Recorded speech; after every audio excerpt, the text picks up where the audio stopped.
इस्लाम में तो बेटी के यहाँ भोज का कोई तस्वुर ही नहीं है। पूरे कुरान करीम के आयत को खंगाल डालिए, एक एक हदीस का मुताला कर लीजिए, इस्लाम की पूरी तारीख का मुताला कर लीजिए, कहीं नजर नहीं आएगा कि बेटियों की तरफ से कोई भोज हो,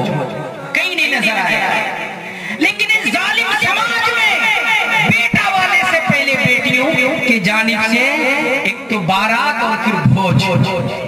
कोई तस्वुर नहीं है। मेरे बुजुर्गों, पैसों को जाय मत कीजिए, पैसों को जाय मत कीजिए, उसके बदले में अपने बच्चों को पढ़ाइए, अपनी बच्चियों को पढ़ाइए और अपने बच्चों को उस मकाम तक खड़ा कीजिए कि हमारे बच्चे जजेस बने, वकील बने, एक बेहतरीन